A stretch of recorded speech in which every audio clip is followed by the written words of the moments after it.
In today's video, I'm going to teach you how to get refund from Tradingview.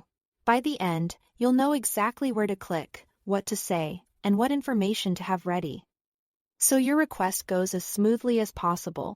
First, make sure you are logged in to the correct Tradingview account on their website. This matters because refunds are tied to the specific account that was charged. If you have more than one account or email, double-check you are using the one with the active subscription or recent renewal. Once you are signed in, look to the lower right corner of the screen for the Help Center icon. Click it. Open the chat assistant and type a clear request such as "I want to get a refund." Keep your message simple and direct. The bot is designed to route you based on keywords. It may ask follow-up questions to confirm the product and the charge it's referencing. Before you go further, take a moment to check your eligibility. Tradingview generally allows refund requests within 14 days of an automatic annual renewal. If you've just been renewed for the year and it's within that window, you are typically in good shape. If you are unsure of your dates, review your billing or invoices in your account. Policies can vary, and timing is key.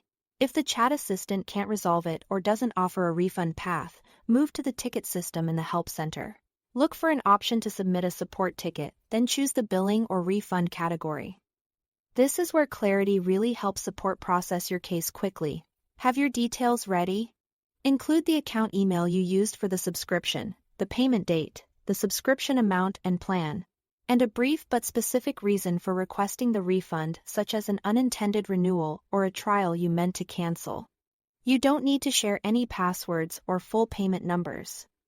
If you add an invoice screenshot, make sure sensitive payment data is hidden. Clear, concise information speeds up review and reduces back and forth.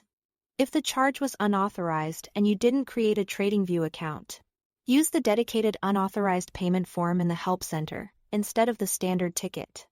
That form is tailored for cases where the account details don't match you, and it helps the team verify and address the issue efficiently. Follow the prompts carefully and provide only what's requested. After submitting, keep an eye on your inbox for replies from Tradingview support and respond promptly if they ask for clarification. That's it. Thanks for watching.